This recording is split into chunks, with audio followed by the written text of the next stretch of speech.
But as they say, the night is still young and we have more treasures to unveil. One of the most awaited moments of tonight has now arrived, a moment that promises to deliver insights and inspiration. To engage us all in a thought-provoking dialogue, with a further ado, ladies and gentlemen, let's welcome our Honorable Chief Guest, MJF Line Engineer Ilangovan, to address the gathering.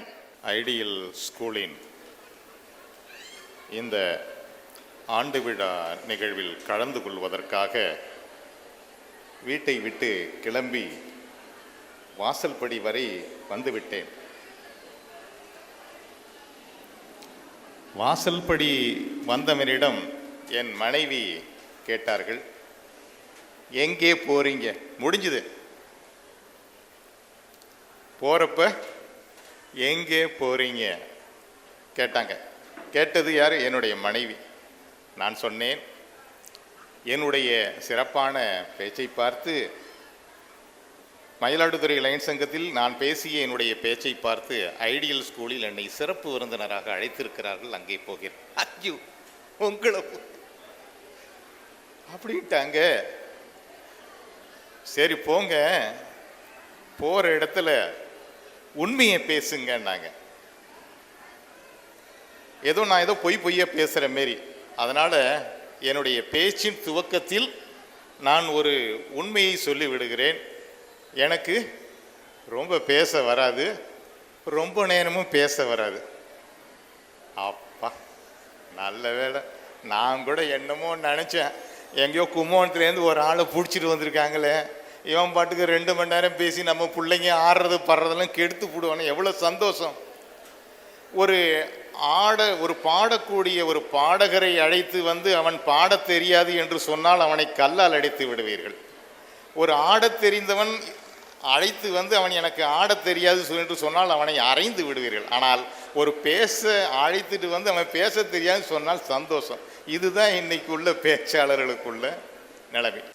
ஆடும்போது மயில் அழகு, ஓடும் போது மான் அழகு, கூவும் போது குயில் அழகு, தாவும் போது மயில் அழகு, மேயும் போது பசு அழகு, பாயும் போது புலி அழகு, வெல்லும் போது வீரம் அழகு, சொல்லும் போது தமிழ் அழகு. தமிழில் உரைக்கின்ற போது நான் அழகு, அந்த உரைக்கு கைத்தட்டல் இடுகின்ற பொழுது நீங்கள் எல்லாருமே அழகு.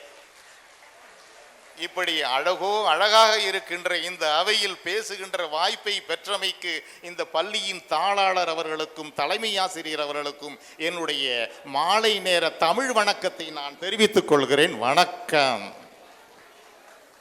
நண்பர்களே, ரொம்ப பேச வராது, சீக்கிரமே முடிச்சிருவேன். அதுவும் இந்த பள்ளிகளில் பேசுவதென்றால் ரொம்ப கஷ்டமான விஷயம். நான் அடிக்கடி கிட்டத்தட்ட 300 பள்ளிகள் கல்லூரிகளுக்கு மேல் பேச சென்று இருக்கிறேன். பள்ளியில் பேச சென்ற பொழுது ஒரு மாணவன் எழுந்திருச்சான். எழுந்துச்சு ஒரே ஒரு கேள்வி தான் கேட்டான். நான் சாச்சிட்டான். என்ன கேட்டான்னாக்கா, சார் நீங்கள் அறிவில்லாதவன் என்பது உங்க பொண்டாட்டிக்கு தெரியுமா தெரியாதான்னு கேட்டான். நீங்கள் அறிவில்லாதவன் என்பது உங்க பொண்டாட்டிக்கு தெரியுமா தெரியாதா? நான் தெரியும்னு சொல்றதா தெரியாதுன்னு சொல்றதா?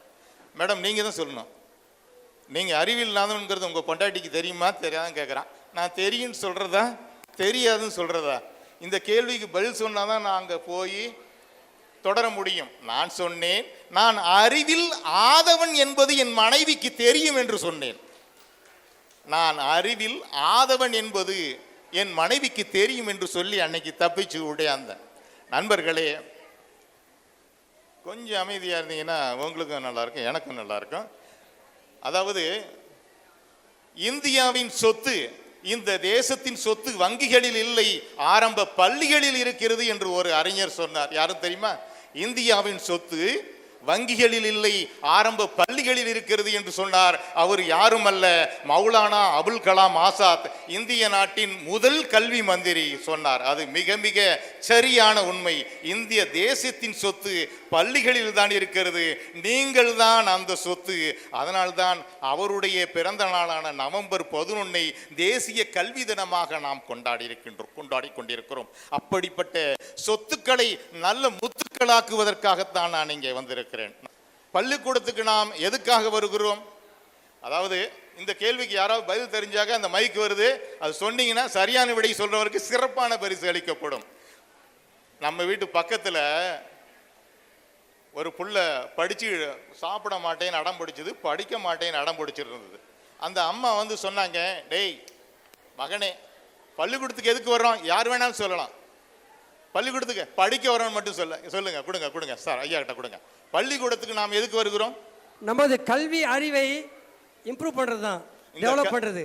ஐயா சொல்றாங்க, பள்ளிக்கூடத்துக்கு நம்மளுடைய கல்வி அறிவை மேம்படுத்தி கொள்ள வருகிறோம்ங்கிறாங்க. அப்படி அல்ல, வீட்டிலேயே கூட நல்ல கல்வியாளர்கள் இருப்பார்கள். அண்ணன் கல்வியாளராக இருப்பார், அப்பா கல்வியாளர் இருப்பார். வீட்டிலே இருந்தே இந்த கல்வி அறிவை, இந்த பாட அறிவை, படிப்பு அறிவை நாம் பெற்றுவிட முடியும். எதற்காக பள்ளிக்கூடம் வருகிறோம்?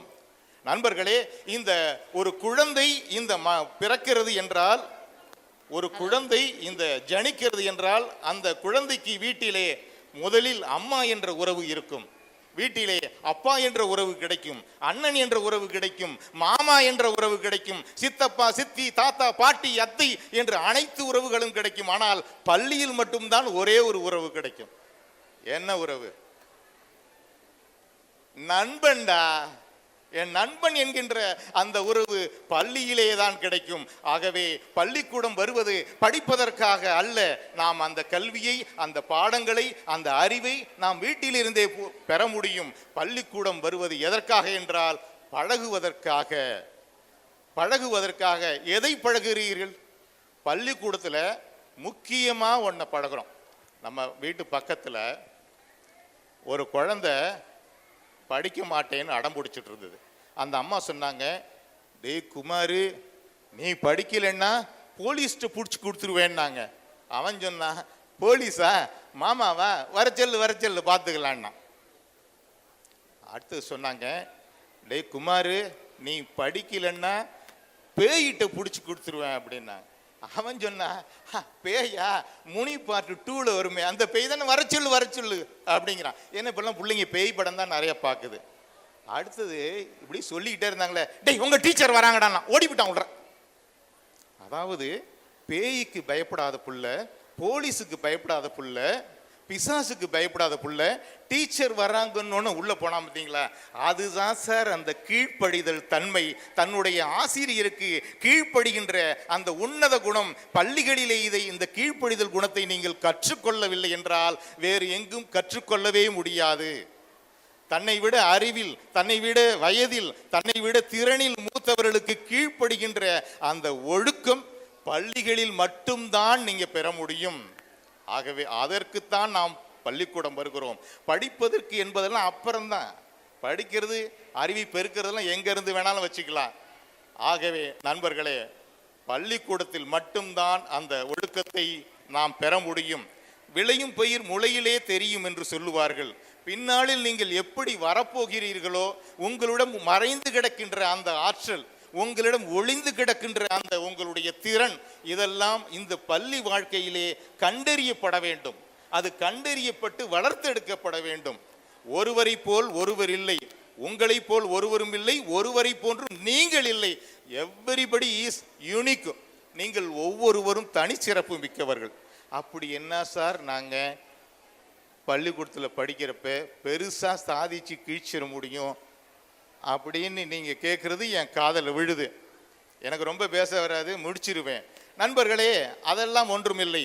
10 வயதிலே வள்ளலார் பாக்கள் எழுத துவங்கினார். 11 வயதிலே எட்டயபுரத்திலே பாரதி என்ற பட்டத்தை பெற்றான்.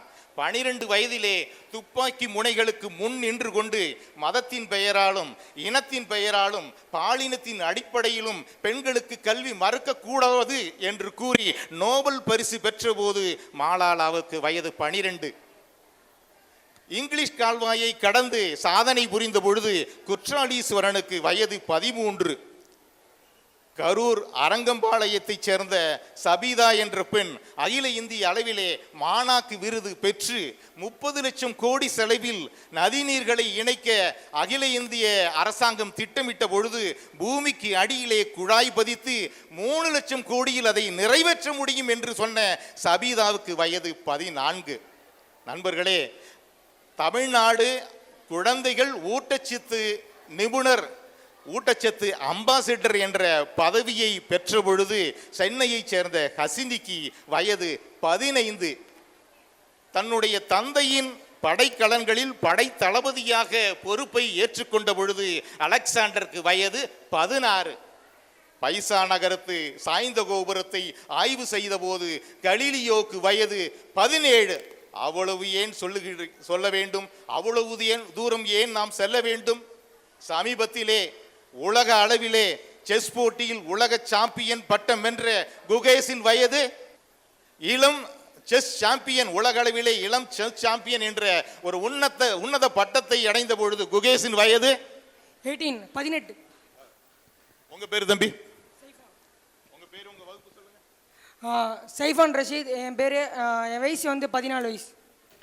நல்ல ஒரு கைத்தட்டு கொடுக்கலாம். ஏன்னா இது அந்த குகேஷ் ஒரு பேட்டியில் சொன்னான். என்ன சொன்னான்னா, விஸ்வநாதன் ஆனந்த் சாரும் அவருடைய போட்டியாளர்களும் நமது சென்னையில் நடந்த செஸ் சாம்பியன் போட்டியில் மோதிக்கொண்டிருந்த பொழுது அதை விஸ்வநாதன் ஆனந்த் தோற்று போனார். பார்வையாளர் மாடத்திலே நான் இருந்து கொண்டிருந்த பொழுது நான் ஒரு நாள் அவர் இழந்த பட்டத்தை நான் வாங்க வேண்டும் என்று நினைத்தேன். சிறு வயதிலேயே வாங்க வேண்டும் என்று நினைத்தேன், முடிவு பண்ணான். அதை போலவே 12 வயசில் அவன் மனதில் நினைத்ததை 18 வயசில் சாதிச்சு காட்டினான். அதனால தான் பள்ளி நிர்வாகங்கள் இதை போன்ற விழிப்புணர்வு கூட்டங்களை உங்களுக்கு ஏற்பாடு செய்து கொண்டிருக்கின்றன. ஆகவே நண்பர்கள், மாணவர்களே, சகோதரர்களே, உங்கள் மனதில் ஏதாவது ஒரு திறமை இருக்கிறது, அதனை வெளிக்கொண்டு வருவதுதான் எங்களுடைய தலையாய பணியாக இருக்கிறது. இப்பொழுதெல்லாம் ப்ளீஸ் நீங்கள் போகலாம் சார். இந்த மாணவனுக்கு ஒரு நல்ல பரிசை இந்த நிர்வாகம் வழங்குவார்கள் என்று நான் நம்புகிறேன். வழங்க வேண்டும். என்னன்னு கேட்டீங்கன்னா, இது எல்லாருக்குமே இதுக்கு விடை தெரியும். ஆனால் நான் சொல்கிறேன் சார்னு முன்னாடி வந்தாப்பு இல்லையா, தட் இஸ் தி லீடர்ஷிப். அந்த தலைமை பண்பு இருக்கு. தலைமை பண்பு இருக்கின்ற ஒருவரால் தான் எதையும் சாதிக்க முடியும். மதிப்பு மிக்கவர்களாக வேண்டும் என்றால் 3 விஷயம் இருக்கணும். ஒன்று, சொல்லில் உண்மை இருக்க வேண்டும், செயலில் நியாயம் இருக்க வேண்டும், சொல்லிலும் செயலிலும் ஓர்மை இருக்க வேண்டும். இது 3ம் நிறைந்ததுதான் தலைமை பண்பு. அத்தகைய தலைமை பண்பு சொந்தக்காரராக எனது சகோதரர் விளங்குகிறார். அவருக்கு நாமெல்லாம் ஒரு சிறந்த கரவொலி எழுப்பி நமது தம்பி ஒரு சிறந்த கரவொலி எழுப்பி நமது பாராட்டை அவருக்கு தெரிவித்துக் கொள்வோம். நண்பர்களே, மாணவர்களுடைய வளர்ச்சிக்காகத்தான் ஒரு பக்கம் ஆசிரியர்கள் கடமையாற்றிக் கொண்டிருக்கிறார்கள், ஒரு பக்கம் பெற்றோர்கள் கடமையாற்றிக் கொண்டிருக்கிறார்கள். ஓகே சார், ப்ளீஸ் பிரதர் வாங்க, ப்ளீஸ் பிரதர் வாங்க. தன்னுடைய தலைமை பண்பை வெளிப்படுத்திய அந்த மாணவனுக்கு பள்ளியின் தாளாளர் அவர்கள் இப்பொழுது ஒரு பணமுடிப்பை வழங்குகிறார். மகிழ்ச்சியான கரவொலியை நீங்கள் எழுப்பலாம். எல்லாருக்கும் விடை தெரியும். ஆனால் அந்த விடையை நான் சொல்கிறேன்னு தயக்கம் இல்லாமல் அந்த சொன்ன மாணவனுக்கு இப்பொழுது பணமுடிப்பு வழங்கப்படுகிறது.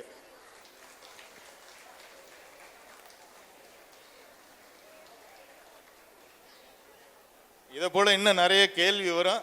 கேர்ஃபுல்லாக இருங்க. கடைசியாக ஒரு வீடியோ இருக்கு, வீடியோ போட்டு உங்கள்கிட்ட கேள்வி கேட்கப்படும். நன்றி. நண்பர்களே, ஒரு மாணவனுடைய வளர்ச்சி என்பது ஒரு ரயில் என்று வைத்துக்கொண்டால், அந்த ரயில் ஆசிரியர் என்ற ஒரு தண்டவாளம், பெற்றோர் என்ற ஒரு தண்டவாளம், 2 தண்டவாளத்தின் மீது தான் இந்த மாணவனுடைய வளர்ச்சி என்ற ரயில் சென்று கொண்டிருக்கிறது. இதில் ஒரு தண்டவாளம் பழுதானாலும் அந்த ரயிலுடைய பயணம் பாதிக்கும். ஒரு பக்கம் ஆசிரியர்கள், ஒரு பக்கம் பெற்றோர்கள். நன்றாக கவனித்துக் கொள்ளுங்கள். ஒவ்வொரு பெற்றோரும் தங்களுடைய குழந்தைகளுக்கு முதல் ஆசிரியர்கள் அவர்கள் தான். நீங்கள்லாம் 2வது ஆசிரியர். முதல் ஆசிரியர்கள் பெற்றோர்கள் தான். ஏன்னா ஒழுக்கத்தையும் உழைப்பையும் பெற்றோர்கள் தான் கற்றுத்தர முடியும், பெற்றோர்கள் தான் கற்றுத்தர வேண்டும். அடுத்ததாக ஆசிரியர்கள், நீங்கள் 2வது பெற்றோர் அந்த குழந்தைகளுக்கு. ஏன்னா அந்த குழந்தைகள் பெற்றோரிடம் ஒரு 6 மணி நேரம் தான் இருக்காங்க. ஆனால் உங்கள்கிட்ட 8 மணி நேரம் இருக்காங்க. ஒரு 6 மணி நேரம் அவங்க தூங்குறாங்க. ஆக பெற்றோர்களை விட அதிக நேரத்தை அவர்கள் உங்களிடம் செலவழிக்கிறார்கள். ஆகவே இந்த ஆசிரியர்களுக்கு அதில் பெரும் பங்கு உண்டு. நண்பர்களே, உழைப்பையும் ஒழுக்கத்தையும் நாம் வீட்டில்தான் கற்றுக் கொடுக்க வேண்டும். அதற்கு பெற்றோர்கள் நாம் ஒழுக்கத்துடனும் உழைப்பை நேசிக்கிறவர்களாகவும் கடமையை ஆற்றக்கூடியவர்களாகவும் இருந்துதான் அவர்களுக்கு நாம் அதை புகட்ட முடியும். இப்போ இன்னொரு விஷயத்துக்கு அடுத்து பெற்றோர்களுக்கு வரேன். இந்த பெற்றோர்கள் என்ன செய்கிறாங்கன்னா, வீட்டில் எல்லா பெற்றோரும் என்ன நினைக்கிறாங்கன்னாக்கா, நான் பட்ட கஷ்டம் என் புள்ள படக்கூடாது. இது ரைட்டா? நான் பட்ட கஷ்டம் என் புள்ள படக்கூடாதுன்னு நினைக்கிறது சரியா தவறா? தவறு. நான் பட்ட கஷ்டம் என் பையனுக்கு வரும் பொழுது எப்படி நான் அதை தாண்டினேனோ அதை அவனுக்கு சொல்லி கொடுக்கணும். கஷ்டத்தையே காமிக்க மாட்டேன்னு நீங்க நினைக்கிறது தவறு. அடுத்தது நிறைய வீட்டில் பார்த்தீங்கன்னாக்கா, இப்போலாம் பரவாயில்ல, யாருமே செல்போனை பயன்படுத்தாமல் இருக்கீங்க. கிட்டத்தட்ட ஒருத்தர் கூட செல்போனை பயன்படுத்தலை. எனக்கு மிகுந்த மகிழ்ச்சியை அளிக்கிறது. எனது நண்பர் ஒருவர் என்ன பண்ணாருனாக்கா, வீட்டுக்கு போய் கதவை தட்டுறாரு. சுபா சுபா கதவை திறடிங்கிறாரு. அந்த அம்மா கதவை திறக்கல. திருப்பி காலால உதைக்கிறாரு கதவை. சுபா சுபா கதவை திறடி. அப்புறம் அவர் ஃபோன் அடித்து, எப்போ பார்த்தாலும் இந்த நாய் செல்ஃபோனில் வந்து ஃபேஸ்புக்கையும் வாட்ஸ்அப்பையும் பார்த்துக்கிட்டு கதவை திறக்க மாட்டேங்குது அப்படின்னு சொல்லி வேகமாக ஒரு உத விடுறாரு. அந்த அம்மா ஃபோனில், ஏன்யா நம்ம வீட்டு கதவு திறந்து தான் இருக்கு, செல்ஃபோனை பார்த்துக்கிட்டே யார் வீட்டு கதவையா தட்டுறேன்?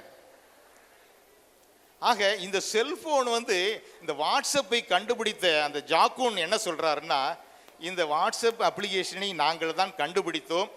நீங்கள் ஒரு நாளைக்கு எத்தனை மணி நேரம் உங்களுடைய கண்டுபிடிப்பான வாட்ஸ்அப்பில் செலவிடுகிறீர்கள் என்று ஒரு பேட்டியில் அவரை கேட்டார்கள். அவன் சொன்னான், நண்பர்களே, நான் ஒரு வாரத்திற்கு அதிகபட்சம் 30 நிமிடங்கள் தான் வாட்ஸ்அப்பில் செலவழிப்பேன். யாரு சொன்னா? இந்த வாட்ஸ்அப்பை கண்டுபிடிச்சவன். நம்ம ஆளு ஒரு வாரத்துக்கு 30 நிமிஷம் தான் வாட்ஸ்அப்பை தொடாம இருக்கான். நண்பர்களே, இந்த மீடியாவில் மிக நல்ல விஷயங்கள் இருக்கிறது, அதை நீங்கள் பயன்படுத்த வேண்டும். உங்களுடைய இப்போ 2 விஷயம் தாங்க. முன்னாடிலாம் டிவி வந்து மாணவர்களை நேரத்தை களவாடி கொண்டிருந்தது. இப்பொழுது மொபைல் ஃபோன், அந்த சோஷியல் மீடியா களவாடி கொண்டிருக்கிறது. இவர்கள்டேந்து நம்ம அவங்களை எப்படி பிரிக்கணும்னா, இவங்க வந்து செல்ஃபோனை யூஸ் பண்ணாதே, செல்ஃபோனை யூஸ் பண்ணாதேன்னு அவனை சொல்லிட்டு நம்ம செல்ஃபோனை யூஸ் பண்ணிட்டு இருந்தா அவன் எப்படி செல்ஃபோனை யூஸ் பண்ணாமல் இருப்பான்? உங்கள் மகன் செல்போனை பயன்படுத்தக்கூடாது, அதில் மூழ்கக்கூடாது என்று நீங்கள் நினைத்தால் நீங்கள் முன்னாடி கீழே வைங்க. நம்ம கீழே வச்சாதான் அவன் எடுக்காம இருப்பான். ஆக தொட்டத்துக்கும் நம்ம மாணவர்களையே குறை சொல்லி கொண்டு இருக்க முடியாது.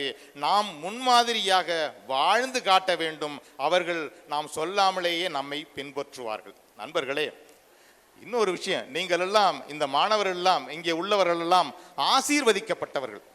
நீங்கள் எல்லாம் இறைவனால் வாழ்த்தப்பட்டவர்கள், ஆசீர்வதிக்கப்பட்டவர்கள். காரணம், நாங்கள் எல்லாம் படிக்கின்ற பொழுது, நான் எல்லாம் 8வது வரைக்கும் அந்த சிமிலி விளக்குன்னு சொல்லுவாங்களே, அந்த விளக்கில் தான் படித்து வந்தேன். நான் 9வது படிக்கும் பொழுது தான் அந்த எங்கள் வீட்டுக்கு மின்சாரம் வந்தது. நாங்கள்லாம் படிக்கிறப்போ 7 கிலோமீட்டர் நடந்தே போய் படித்து வந்தோம். ஆனால் இப்பொழுது ஒரு 4 தெருவுக்கு கூட உங்கள் பெற்றோர்கள் உங்களை நடக்க விடுவதில்லை. தப்பு, அதெல்லாம் தப்பு. சைக்கிள் ஓட்ட தெரிந்தால் கூட சைக்கிளில் செல்ல அனுமதிப்பு பயம், அடிபட்டுருவானோ அப்படின்னு. ஆனால் வண்டியை மட்டும் கொடுத்து அனுப்பிடுறாங்க. 2 வீலர் வந்து 18 வயசு கீழே ஓட்டினா 25,000 பெற்றோருக்கு பெனால்ட்டி. பார்த்துக்கங்க. நன்றி. அடுத்தது பார்த்தீங்கன்னாக்கா, ஆசிரியர்கள் வந்து ஒரு கார்ட்டூன் ஒன்று வந்தது ஃபேஸ்புக்கில். என்னன்னா, அரசு பள்ளிக்கூடம் அப்படின்னு போட்டு ஒரு பாழடைஞ்ச பள்ளிக்கூடம். அரசு பள்ளி ஆசிரியர் வீடு அப்படின்னு பார்த்தீங்கன்னா ஒரு பெரிய பங்களா. தனியார் பள்ளிக்கூடம் ஒரு பெரிய பங்களா. தனியார் பள்ளி ஆசிரியர் அப்படின்னு சொல்லி ஒரு சின்ன வீடு. இது என்ன கேட்டீங்கன்னா, பார்க்கறது ஒரே உத்தியோகம், ஆனால் ஊதிய விகிதத்தில் மிகப்பெரிய முரண்பாடு. கல்வி என்பது மனிதனுடைய அடிப்படை தேவை என்று ஆன பிறகு இந்த அரசாங்கங்கள் அவசியம் இந்த கல்வி பணி புரிபவர்களுக்கு உரிய இது வழங்க வேண்டும் என்பதுதான் நியாயமாக இருக்கும். நண்பர்களே, இன்னொரு விஷயம் சொல்லணும்னு கேட்டீங்கன்னா, எந்த முரட்டு குழந்தையாக இருந்தாலும் சரி, அந்த குழந்தையை நீங்கள் அன்போடு அணுகுகின்ற பொழுது அவர்கள் உங்களோடு மிக அன்பாக நெருங்கி விடுவார்கள். படி படி படி என்ன எப்போ பார்த்தாலும் படிக்க சொல்றீங்களே அப்படின்னு ஒரு பையன் கேட்டான். நாங்கள் என்ன சொன்னோன்னா, அதுக்கு நீங்கள் எப்பொழுதும் சோஷியல் மீடியாவில் முழுகிறீங்க, அதனால தான் உங்களை எப்போதும் படின்னு சொல்ல வேண்டியிருக்கு அப்படிங்கிற சொன்னோம். படிப்பால் உயர்ந்த 2 நபர்களை நாம் அவர்களுக்கு அறிமுகப்படுத்த வேண்டும். இந்திய நாட்டின் ஜனாதிபதி, முன்னாள் ஜனாதிபதி சர்வபள்ளி ராதாகிருஷ்ணன், டாக்டர் அம்பேத்கர், முன்னாள் ஜனாதிபதி பாரத ரத்னா அப்துல் கலாம், இவர்களை அறிமுகப்படுத்துங்கள். அப்துல் கலாம் வாழ்ந்த வாழ்க்கையை, அவர் படித்து உயர்ந்த கதையை மாணவர்களிடத்தில் சொல்லுங்கள். அப்துல் கலாம் அவர்கள் சிறந்த ஜனாதிபதியாக இருக்கலாம், சிறந்த பேராசிரியராக இருக்கலாம், ஆனால் அவர் திருவள்ளுவருக்கு இணையான ஒரு சமூக விஞ்ஞானி என்பதாகவே நான் பார்க்கிறேன். அவ்வளவு கருத்துகள் அவர் கூறியிருக்கிறார். அவருடைய புத்தகம் கூட ஒன்று இருக்கு, அது நினைவுக்கு வரவில்லை, வந்தவுடன் நான் உங்களுக்கு அறிமுகப்படுத்துகிறேன். நண்பர்களே, அடுத்து இன்னொன்று என்ன சொல்லணும்னு கேட்டிங்கனாக்கா, ஒரு பெண், இங்கே லேடிஸ் டீச்சர்லாம் இருக்காங்க, இதில் எத்தனை பேர் கல்யாணம் ஆனவங்க எத்தனை பேர் கல்யாணம் ஆகாதவங்கன்னு தெரியல. ஒரு பெண்ணுக்கு வாழ்க்கையில் மகிழ்ச்சி அளிக்கக்கூடியது எது? எஜுகேஷன், கல்வி. ஒரு பெண்ணுக்கு மகிழ்ச்சி அளிக்கக்கூடியது கல்வி என்று நீங்க தலைமை ஆசிரியர் சொல்லி இருக்கிறார். அவர் வகிக்கின்ற பதவிக்கு அது சரியான பதில். ஆனால் மிகச் சரியான பதில் ப்ளீஸ். சுதந்திரமா செயல்படுறதுக்கான வழிமுறை சார். பெண்கள்னா சுதந்திரமா செயல்படுங்க, அதான் ஏன் மகிழ்ச்சிக்குரிய விஷயம். அப்படியா? பெண்கள் முதல்ல அதிகமா சந்தோஷப்படுறது, மகிழ்ச்சி அடைகிறது எப்போ? சுதந்திரமா செயல்படுறதுனால எப்போதும் மகிழ்ச்சியா இருக்க முடியுமா? முதல்ல பெண்கள் முதலாக அளவு ப்ளீஸ் அவங்களுக்கு மைக் கொடுங்க, அவங்க சரியான பதில் சொல்ல போறாங்க. Very good, very good, very good. Please madam வாங்க, ப்ளீஸ் வாங்க வாங்க வாங்க, வெல்கம் மேடம் வாங்க. ஒரு பெண்ணுக்கு மிகவும் மகிழ்ச்சியானது எது என்று கேட்டால், அவர்கள் பட்டம் பெறுவதிலோ அல்லது சுதந்திரமாக செயல்படுவதையோ இல்லை, ஒரு குழந்தை தன்னை வந்து அம்மா என்று அழைக்கின்ற அந்த நொடிதான் மிகச்சிறந்த மகிழ்ச்சியை தருகிறது. வாங்க, உங்க பேரை சொல்லுங்க, உங்க குழந்தைங்க என்ன படிக்கிறாங்கிறது சொல்லுங்க. சிறந்த தாய்மார், சிறந்த தாய் என்ற ஒரு அடைமொழியை நான் உங்களுக்கு வழங்குகிறேன். உங்க பேரை சொல்லுங்க. என் பெயர் தேவசேனா, என் பையன் 10th ஸ்டாண்டர்ட் படிக்கிறான், R Yashwant Raj. Very good, நல்ல கை தட்டலாம். ஒரு பெண்ணுக்கு எப்பொழுது மிகுந்த சந்தோஷம் கிடைக்கிறது என்று கேட்டால், அவர்கள் படித்து பட்டம் வாங்குவதை விட, அவர்கள் திருமணம் புரிந்து குடும்ப வாழ்க்கை தொடங்குவதை விட, ஒரு குழந்தையை பெற்றெடுத்து அந்த குழந்தை அம்மா என்று அழைக்கின்ற பொழுதுதான் அவர்கள் மிக சந்தோஷத்தை அடைகிறார்கள். நான் இப்பொழுது சொல்கிறேன், இந்த ஆசிரியர்கள் நீங்கள் எல்லாம் உங்களுக்கு பிறந்த தலைப்பிள்ளையை எப்படி நீங்கள் கொஞ்சுவீர்களோ, எப்படி நீங்கள் அவர்களை காப்பீர்களோ, அதை போன்று இந்த மாணவர்கள் அனைவரும் உங்களுக்கு தலைப்பிள்ளைகள் என்பதாக நீங்கள் உங்களுடைய சேவையை தொடர வேண்டும். தொடர்வீர்களா? Thank you sir, thank you. ஆக வீட்டில் பேரண்ட்ஸ் வந்து முதல் ஆசிரியர், பள்ளிக்கூடத்தில் நீங்கள் இரண்டாவது பெற்றோர். அதாவது இந்த பாடம் நடத்துறதை பற்றி நம்ம சொல்கிறோம், பாடம் நடத்துறது அவ்வளோ ஈஸியான வேலை இல்லை. என்ன காரணம்னு கேட்டிங்கன்னா, உங்கள் மூளையில் உள்ள அந்த அறிவை எந்தவித ஊடகமும் எந்தவித தொடர்பும் இல்லாமல் மாணவனுடைய மூளையில் சென்று இறக்க வேண்டும். அப்போது ஒரு பள்ளிக்கூடத்துக்கு நான் பேச போயிருந்தேன். இதை போன்ற ஒரு இருபாலர் படிக்கின்ற ஒரு பள்ளி, அந்த பள்ளிக்கு நான் பேச சென்ற பொழுது ஒரு மாணவனை கூப்பிட்டு வாட் இஸ் யுவர் நேம் அப்படின்னு கேட்டேன். அவன் சொன்னான், my name is Kumar. What is your hobby அப்படின்னு கேட்டேன். அவன் வாட்சிங் மூன் இஸ் மை ஹாபி அப்படின்னா. Okay, thank you. நெக்ஸ்ட் ஒன், இரண்டாவது மாணவனை கேட்டேன், what is your name? My name is Ramesh sir. What is your hobby? My hobby is வாட்சிங் மூன் அப்படின்னா.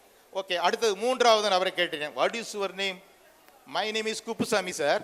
What is your hobby? My hobby is வாட்சிங் Moon sir அப்படின்னா. என்னடா இது, எல்லாரும் ஒரு நிலாவை ரசிக்க கிளம்பிட்டாங்க அப்படின்னு சொல்லிட்டு ஒரு 30 பேர் இருந்தான். 30 பேரும் இதே பதில் சொல்லி தொலைச்சான். இதில் ஏதோ வில்லங்க இருக்கு அப்படின்ட்டு அடுத்தது கேர்ள்ஸ் சைடுக்கு வந்தேன். நீ சொல்ல ஏன் தெரியுமா? What is your name? My name is Nila. முடிஞ்சிச்சு. புரிந்தவர்கள் சிரிக்கிறார்கள், புரியாதவர்கள் குழம்பி இருக்கிறார்கள். புரியாதவர்களுக்கு சொல்லிக் கொடுங்க.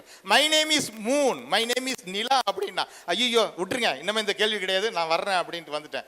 ஆக மாணவர்களிடத்தில் அந்த ஐக்கியூ என்பது மிக அதிகமாக இருக்கு. பள்ளிக்கூடத்தில் நம்ம பிரின்சிபால் ஒரு டீச்சர், அவர் ஒரு ஒன்றையும் கிளாஸுக்குள்ள நுழைஞ்சோன்னு சொன்னார். என்ன சொன்னார்னா, இப்போ நான் ஒரு கேள்வி கேட்பேன், சரியான பதில் யார் சொல்கிறாங்களோ அவங்க வீட்டுக்கு போயிடலாம் அப்படின்னாரு. என்ன சொன்னார்? சரியான பதில் சொன்ன பையன் வீட்டுக்கு போயிடலாம், ஒரே ஒரு கேள்வி கேட்பேன்னாரு. இந்த பையன் ஏஞ்சான், அவன் பை மூட்டையை தூக்கி ஜன்னல் வழியாக வெளில போட்டான். என்னஞ்சா, பை மூட்டையை தூக்கி அப்படியே வெளில போட்டான். யாரா அவன் பை மூட்டையை தூக்கி வெளில போட்டது? நான் தான் சார். வீட்டு சரியான பதில் சொல்லிட்டான், வீட்டுக்கு போயிட்டான். இன்னும் புரியல. இவர் கேள்வி கேட்கிறாரு, யாரா பை மூட்டை தூக்கி வெளில போட்டது? சரியான பதில் சொன்னா வெளில போகலாம். நான் தான் சார் போட்டேன், நான் சரியான பதில் சொல்லிட்டேன், வீட்டுக்கு போறேன்ட்டு போயிட்டான். ஆக ரொம்ப ஜாக்கிரதையா இருக்கணும். பசங்கள்கிட்ட பேசுறப்போ ரொம்ப ஜாக்கிரதையா இருக்கணும். ஆசிரியர்களுடைய அர்ப்பணிப்புக்கு ஈடாக நாம் எதையும் சொல்ல முடியாது. மகாராஷ்டிராவிலே நிரஞ்சன் திசாலே என்கின்ற ஒரு ஆசிரியர் அரபு அமீரகத்தில் ஒவ்வொரு ஆண்டும் உலக அளவிலே நல்ல சேவை உள்ளம் படைத்த ஆசிரியர்களை தேர்ந்தெடுத்து 10 கோடி ரூபாய் பரிசளிக்கிறார்கள். எவ்வளோ? 10 கோடி ரூபாய். அந்த பரிசுக்கு அந்த நிரஞ்சன் திசாலே என்கின்ற மகாராஷ்டிராவை சேர்ந்த ஆசிரியர் தேர்வு செய்யப்பட்டார். தேர்வு செய்யப்பட்டவுடன் 10 கோடி ரூபாயை அவருக்கு வழங்குகிறார்கள். அந்த ஆசிரியர் அங்கேருந்து வந்தார். அதில் 5 கோடி ரூபாயை தான் எடுத்துக்கொண்டு மீதி 5 கோடி ரூபாயை தன்னுடன் இறுதி சுற்றில் போட்டியிட்ட 9 ஆசிரியர்களுக்கும் அந்த இடத்திலேயே பிரித்து கொடுத்து வந்தார். ஆக இந்த ஆசிரியர்களுக்கு பார்த்தீங்கன்னா தாய்மை, வாய்மை, நேர்மை என்று அந்த 3 குணங்களும் இருக்கிறது. அதனால்தான் அவர்களால் அப்படி செயல்பட முடிகிறது. நண்பர்களே,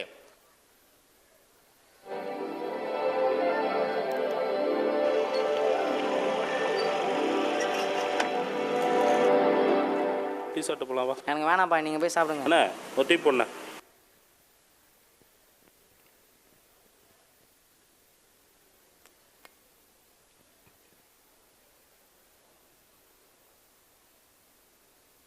வால்யூம் அல்ல.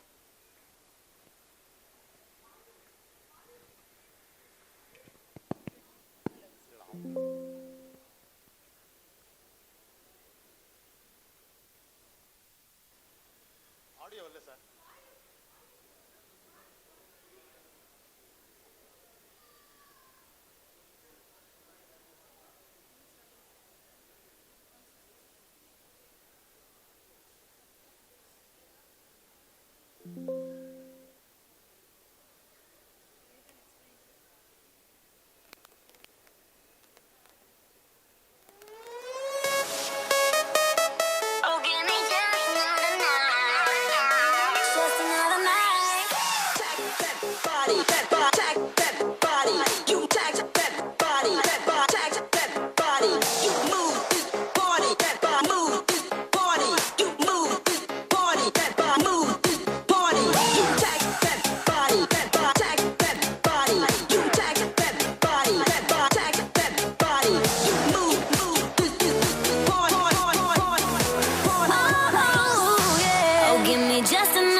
இந்த வீடியோ பார்த்தீங்கல்ல, இந்த வீடியோ ஒரு செய்தியை நமக்கு உணர்த்துகிறது. என்னன்னு யாராவது ஒருத்தர் சொல்லுங்க ப்ளீஸ். யாரோ ஒருத்தர் மேடைக்கு வரலாம். இந்த காணொளி காட்சி ஒரு செய்தியை நமக்கு உணர்த்துகிறது. அவர் வேர்ல்டு சாம்பியன் வாங்கிட்டாங்கிறது அது பொது. அதை தாண்டி ஒரு செய்தியை நமக்கு சொல்லுகிறது இந்த காணொளி காட்சி. அதை யாராவது ஒருத்தர் ப்ளீஸ். ஸ்டூடெண்ட் யார் please. SPL dear please come, please come. தப்பா கூட இருக்கலாங்க, நீங்க சொல்ற அந்த துணிஞ்சு வரீங்க பாருங்க, தட் இஸ் லீடர்ஷிப். சார் இதில் என்ன சொல்லியிருக்காங்கன்னா, நம்ம அப்பா பேச்சை கேட்டால் வந்து நம்ம பொறுப்பிடலாம் சார் வாழ்க்கையில். நம்முடைய அப்பா பேச்சை கேட்டா நம்ம வாழ்க்கையில உயர்ந்த நிலையை அடையலாங்கிறாரு. அதுக்கும் இந்த காணொளி காட்சிக்கு சம்பந்தம் இல்லை. இந்த காணொளி காட்சியை பார்த்தவுடன் நமக்கு ஒரு செய்தி நம்ம நெஞ்சில் பதிகிறது. அது என்ன ப்ளீஸ்? வேற யாராவது வாங்க please come, please come, please.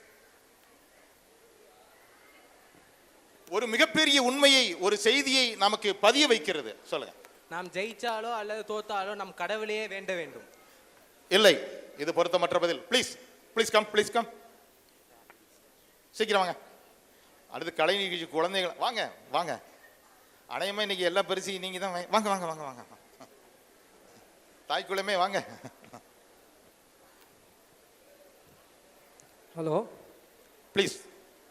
Discipline is very important. Super sir, super. என்னன்னா அவர் வெற்றி பெற்றாலும் ஏன்னா அவர் சேரை பார்த்தீங்களா இருந்த இடத்துல அழகா வச்சுட்டு போறாரு. அது is very important. Discipline is very important for நல்ல நல்ல நல்ல கை தட்டலாம் ப்ளீஸ். நீங்களும் வாங்க வாங்க. உங்க ஆங்கிள் நீங்க சொல்லுங்க, உங்களுடைய மொழியில, உங்களுடைய பார்வையில. ப்ளீஸ் சார் இருங்க சார். சார் இருங்க சார், ப்ளீஸ் வாங்க மேடம். இந்த காணொளி காட்சி இந்த செய்தியை உங்களுக்கு கொண்டு சேர்க்கவில்லை என்றால் அது நீங்கள் இன்னும் சரியானபடி அதை நீங்க பார்க்கணும். வாங்க ப்ளீஸ் உங்களோட மொழியில சொல்லுங்க. Same things. நானும் அதே தான் சொல்ல வந்தேன். ஃபர்ஸ்ட் ஜெயிச்சதும் அவன் ஆனந்த கண்ணீர் விடுவாரு. அதுக்கப்புறம் காயின்ஸ்லாம் அந்த நெகிழ்ச்சியோட கரெக்ட் பண்ணி வைப்பாரு. Very good, very good. அதுக்கப்புறம் ஷேக்கன் கொடுக்கும்போது எழுந்து நின்று ஷேக்கன் கொடுப்பாரு. Very good. அதுக்கப்புறம் சேரை ப்ராப்பரா வச்சுட்டு வெரி குட் அந்த இதுக்கு தலை வணங்கிட்டு வெளில போவாரு. Very good, very good. ரெண்டு பேருமே correct answer. Proper manners. You are detailed correct answer. You are correct answer. நல்ல கை தட்டலாம், நல்ல கை. உங்க பையன் யாரு வர சொல்லலாமா? யஷ்வந்த் ராஜ். வாங்க ப்ளீஸ் கம். உங்க அம்மா இப்படி ஒரு புரிதலோட ஒரு சரியான விடை சொல்லும் பொழுது ஏன் உங்களால் சொல்ல முடியவில்லை? தெரியும், தயக்கம். மிஸ் ஏதாவது சொல்லுவாங்களோ, கரஸ்பாண்டன்ட் ஏதாவது சொல்லுவாங்களோ, தப்பாயிடுமோ. இந்த உலக மனிதனுக்கு யார் எதிரின்னு கேட்டீங்கன்னா, எதிரின்னு யாரும் வெளியில இல்லைங்க. உள்ளுக்குள்ள இருக்கிற அந்த தயக்கம், அந்த பயம், அந்த தாழ்வு மனப்பான்மை, இந்த மூன்றும் தான் உங்களுடைய மிகப்பெரிய எதிரி. இன்றிலிருந்து அந்த எதிரியை நீங்கள் வீழ்த்து விட்டு வெளியே வர வேண்டும். வரவீர்களா? வருக. Thank you, thank you, thank you. மிகச்சிறந்த பதிலை மிக விளக்கமாக சொல்லிய அந்த தாய்க்கு ஒரு நல்ல கருவொளி. நல்லா பாருங்க. இந்த வேறு யாராவது இருந்தா அந்த ஜெயிச்சிட்டோன்னு தெரிஞ்ச உடனே அப்படியே கை தூக்கியிருப்பான். ஆனா குகேஷ் அவர்கள் தன்னுடைய காய்களையும் சரியாக வைத்து, எதிராட்டக்காரர் விளையாண்ட அந்த காய்களையும் சரியாக வைத்து, டேகை கழுத்தில் மாட்டிக்கொண்டு கைகளை தூக்கிவிட்ட பிறகு நாற்காலி நிலைப்படுத்தப்படவில்லை என்பதை அறிந்து அந்த நாற்காலியை சரிப்படுத்தி மிகவும் மெதுவாக உணர்வுகளை கட்டுப்படுத்தி அந்த ஒழுக்கத்தோடு அங்கே வெளியே செல்கிறான் குகேஷ். இந்த டிசிப்ளின் அவர் எங்க கத்திருப்பாரு? பள்ளிக்கூடத்துல தான் கத்திருப்பாரு. இந்த டிசிப்ளின் தான் அவரை உலகளவில் ஒரு மிகச்சிறந்த உயரத்திற்கு அழைத்து சென்றிருக்கிறது. இதிலிருந்து என்ன புரிகிறது என்று கேட்டால், கல்வி பெரிய பெரிய பட்டங்கள் வேண்டியதில்லை, பெரிய செல்வம் வேண்டியதில்லை, பெரிய சொத்து வேண்டியதில்லை. அந்த ஒழுக்கம் ஒன்று உங்களை மிக உயரத்துக்கு அழைத்து செல்லும் என்பதை இந்த காணொளி காட்சி வெளிப்படுத்தி இருக்கிறது. அடுத்தது பாரத் ரத்னா அவர்கள், இப்பொழுது முன்னாள் ஜனாதிபதி பாரத் ரத்னா அவர்கள் இங்கே நம்மிடையே பேச போகிறார். அவர் நல்ல ஸ்டூடெண்ட்ஸ், ப்ளீஸ் நீங்களாம் முன்னாடி வாங்க. வாங்க எல்லாரும் வாங்க வாங்க. இந்த வீடியோவை நீங்கள் அண்டர்ஸ்டாண்ட் பண்ணி உங்களுடைய அதுலேருந்து நீங்கள் கேட்டுக்கிட்டதை அப்படியே கூட சொல்லலாம். யார் அதிகமாக கிரகிச்சிருக்கீங்கிறது பார்ப்போம். It is only for students. This question is only for student. Okay, right. Challenge, challenge. Okay, all students. இவங்களுக்கு மட்டும் இல்லை, எல்லா ஸ்டூடெண்ட்ஸுக்கும் இந்த வீடியோ நமது அப்துல் கலாம் ஐயா முழுக்க முழுக்க மாணவர்களுக்கு செல்ல வேண்டும் என்று கருத்தை இங்கே சொல்லியிருக்கிறாரு. அவருடைய குரலிலேயே அதை நாங்கள் இங்கே வெளியிட்டிருக்கிறேன். பாருங்க, please understand, please understand very keen. And then நீங்கள் என்ன அதுலேருந்து பண்ணீங்க அந்த லாங்குவேஜ்லேயே இருக்கலாம், அப்படியே கூட இருக்கலாம். அந்த சொல்லப்பட்ட கருத்துக்களை நீங்கள் உள்வாங்கி அதை சொல்ல வேண்டும். யார் அதிகமான அந்த கருத்துக்களை உள்வாங்கி இருக்கிறீர்களோ அவர்கள் கௌரவிக்கப்படுவீர்கள். Please video start for Abdul Kalam video.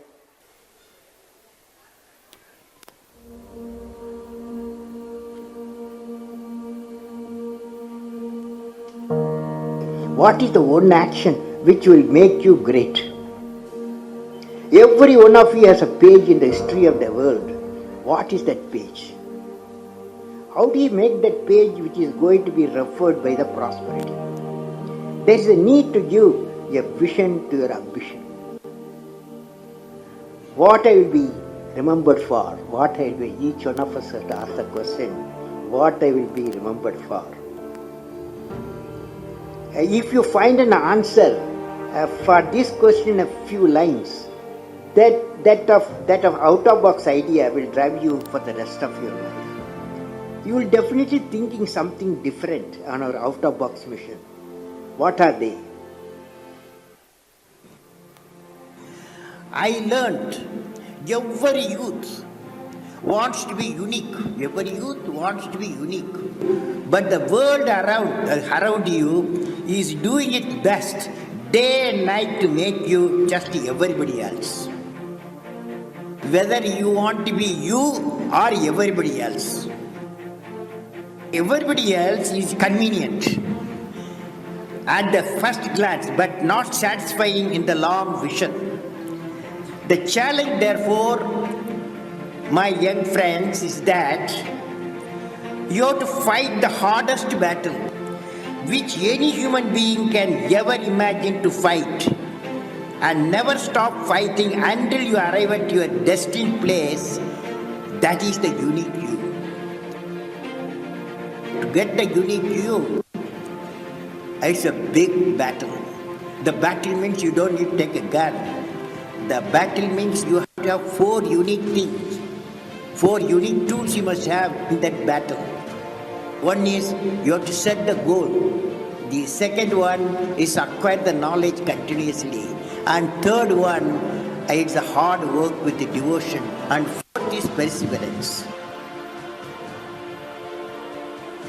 Where there is righteousness in the heart, there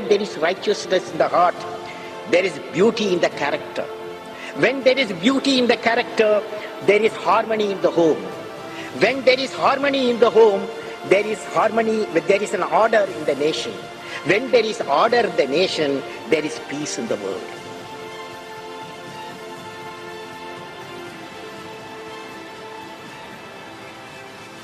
Leader must have a vision. Without a vision, you will not be a leader. So leader must have a vision. Leader must be able to travel into an unexplored path. Normally tendency to travel the well laid out path. But the leader, he takes the path of untraveled path. Leader must know how to manage success, most importantly the failure. I climbed and climbed. Where is the peak, my Lord? I climbed and climbed. Where is the peak, my Lord? I plowed and plowed. Where is the knowledge treasure, my Lord? I plowed and plowed. Where is the knowledge treasure, my Lord? I sailed and sailed. Where is the island of peace, my Lord? I sailed and sailed. Where is the island of peace, my Lord? Almighty, bless my nation with vision and sweat resulting into happiness. Okay, இந்த video எல்லாரும் பார்த்துருப்பீங்க. Please only students, நீங்கள் இந்த வீடியோவில் Abdul Kalam sir நமக்கு ஒரு நிறைய செய்திகள் சொல்லியிருக்கிறாரு. அதில் எவ்வளவு செய்திகள் நீங்கள் உள் வாங்கியிருக்கீங்க, யார் அதிகமான செய்திகள் உள் வாங்கியிருக்கீங்கிறத நான் கண்டுபிடிச்சிட்டு என்னுடைய உரையை நான் முடித்துக் கொள்கிறேன். Please first come. யார் முதல்ல வர போகிறது சொல்கிறது? யார் முதல்ல சொல்ல போகிறீங்க? தெரிஞ்சு சொல்லுங்கள், ஒன்றும் தப்பு இல்லை. இல்லை வீடியோ இன்னொரு தடவை ப்ளே பண்ண சொல்லவா? சும்மா உங்கள் லாங்குவேஜில் சொல்லுங்கள். அப்படியே அதே வேர்டிங்ஸ் இருக்குன்னு அவசியம் இல்லை. ஒரு முக்கியமாக முதல்ல ஒரு சில கருத்துக்கள் சொன்னார், அடுத்தது ஒரு 4 முக்கியமான கருத்துக்கள் சொன்னார், அடுத்தது ஒரு இங்கிலீஷில் ஒரு கவிதை சொன்னார், புது கவிதை. இதில் எதை வேணாலும் நீங்கள் ரெஃப்ளெக்ட் பண்ணலாம். ப்ளீஸ் வாங்க, ஒன்றும் தப்பு இல்லை, வாங்க, தெரிஞ்சது சொல்லுங்கள். ஒரு 4 இது சொன்னார், ஒரு 4 டைட்டில் சொன்னார் ஒரு லீடர் ஆகிறதுக்கு. 4 இன்னொரு தடவை போட்டு சொல்லவன். ஆடியன்ஸில் யாராவது தெரிஞ்சது சொல்லுங்க ப்ளீஸ். ஏன்னா எவ்வளோ சினிமா பார்க்குறீங்க, ஒரு தடவை பார்த்துட்டு அந்த பாட்டை அப்படியே பாடுறீங்க, ஒரு தடவை கேட்டுட்டு அந்த வசனத்தை அப்படியே சொல்கிறீங்க. அதே போல தான் இதுவும். நம்ம மனசு எதில் குவியுதோ, நம்ம மனசு எதில் லயிக்குதோ அதை ஈஸியாக உள்வாங்கிக்கும். நம்ம இதை ரசிக்க கற்றுக்கணும், இதை நேசிக்க கற்றுக்கணும். இதை நமக்கு பிடித்தமான ஒரு பொருளாக வச்சுக்கிட்டோம்னா நம்மளால் ஈஸியாக அது உள்வாங்கப்படும். கல்வியை நம்மளால் உயர்ந்த நம்ம எப்படி நேசித்தாலும், எவ்வளோ தூரம் நேசிக்கிறோமோ அவ்வளோ தூரம் நம்மளால் ஈஸியாக கிரகிச்சிக்க முடியும். Please first come, first is the best. Who is that person? Please come. Good, very good. முன்னாடி கை தட்டுங்க. ஏன்னா ஹீ இஸ் ஹேவிங் லீடர்ஷிப். ஏன்னா ஒரு தலைமை பண்பு நிறைந்த மாணவனாக இவனை நான் பார்க்கிறேன். இவன் சொல்லுகின்ற பதில் சரியா இல்லையா என்பது எனக்கு தேவை இல்லை. ஆனால் ஒரு சவாலை சந்திக்க நான் தயாராக இருக்கிறேன் என்று வெளிப்படுத்திய இந்த மாணவனின் பெயரை அறிய ஆசைப்படுகிறோம். ஹம்தான். Very good. எந்த standard? 5th standard. Very good. So tell me. முதல்ல நம்ம ஒரு லீடராக இருந்தால் எப்போவுமே நம்ம தைரியமாக இருக்கணும். ஒரு ஃப்ரெண்டு இருக்கான் அப்படின்னா, ஒரு ஃப்ரெண்டு வந்து எப்படி சொல்ல, ஒரு ஃப்ரெண்டு இருக்கான், அவனை மாட்டி விடாமல் பக்கத்தில் நம்மளுக்கு எதிரியை மட்டும் மாட்டி விடக்கூடாது. அவன் ஃப்ரெண்டாக இருந்தாலும் நம்ம லீடராக இருந்தாலும் ஒன்று தான். அவன் பேசினாலும் நம்ம மாட்டி விடணும் அவனை. அதுதான் இந்த லீடரோட தலைமை. இல்லை, இந்த காணொளி காட்சியின் மூலம் நீங்கள் அறிந்து கொண்ட செய்தியை கூற வேண்டும். ஓகே, கொஞ்சம் ரிலேட்டடாக இருக்கு, but not exact. Please. From the first slide show, I have seen that we need to remember what we need to be, and we need to see what we need to be. The second one, the 4 main things needed to be a leader. The third one, what we needed to be a leader and why is it important. Then the fourth one, a poem where Mr. Abdul Kalam wishes us to be a prosperous and peaceful nation. What is the 4 basic principle to form a leader? Sir, unfortunately I forgot one. Okay. Set a goal, perseverance and hard work. Very good. நல்லா கைதறலாம். 4 கேட்டகரியில 3 சொல்லிட்டாரு. First one, set a goal. Set your goal. Second one, gathering knowledge. Okay. Third one, hard work and discipline. Very good. Fourth one is Perseverance. Perseverance என்ன? விடாமுயற்சி. கிட்டத்தட்ட almost. நல்ல ஒரு தம்பி, உங்க பேர் சொல்லுங்க, ஸ்டாண்டர்ட் சொல்லுங்க. Mesh Prabhu from grade 10. Very good sir. ஒரு கிரேட் ரெஸ்பான்ஸ். ஏதாவது ஒரு விதத்தில் இந்த மாணவனை நீங்க அங்கீகாரம் பண்ணலாம்.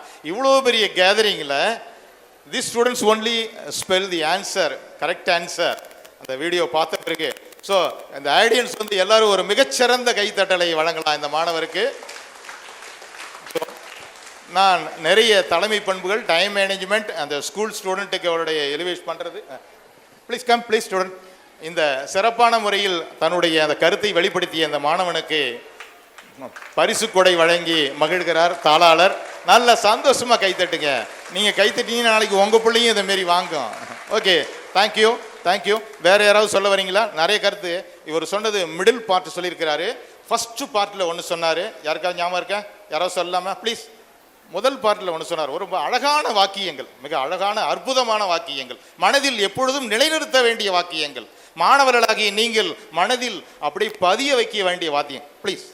So first we have to visualize and we should have a vision about our ambitions. We have to have a vision about our ambition. Very good. நல்லா சொல்லலாம், நல்லா கைத்தட்டலாம். இது வந்து தேர்ட் பார்ட். நீங்க சொன்னது ஃபர்ஸ்ட் பார்ட்ல ஒன்று சொன்னார். There is a page for everyone. Everyone. You should be remembered for. நீங்கள் வாழ்க்கையில், இந்த மனித வாழ்க்கையில் ஒவ்வொருவருக்கும் வாழ்க்கை புத்தகத்தில் ஒரு பக்கம் ஒதுக்கப்படுகிறது. இந்த பக்கத்தில் எழுதப்படுவதால் தான் நீங்கள் நினைவு கூறப்படுகிறீர்கள். நீங்கள் எவ்வாறு நினைவு கூறப்பட வேண்டும் என்பதற்காக இன்று நீங்கள் உங்களுடைய உழைப்பை சிறப்பாக பயன்படுத்துங்கள் என்பதை தான் ஆங்கிலத்தில் சொல்லியிருந்தார். மிக சிறப்பாக கேதரிங் பண்ண உங்களுக்கும் எனது வாழ்த்துக்கள். அடுத்த முறை நான் மீண்டும் இந்த பள்ளிக்கு வருவேன். காணொளி காட்சி மூலமாக நான் நிறைய தகவல்களை சொல்லி அவர்களை என்னால் டியூன் செய்ய முடியும். நிர்வாகம் வாய்ப்பளிக்குமானால் அடிக்கடி உங்களிடம் வருவேன், உங்களை நல்ல முறையில் தயார்படுத்துவேன் என்று கூறி இப்பொழுது தற்காலிகமாக உங்களிடமிருந்து விடை பெறுகிறேன். வணக்கம்.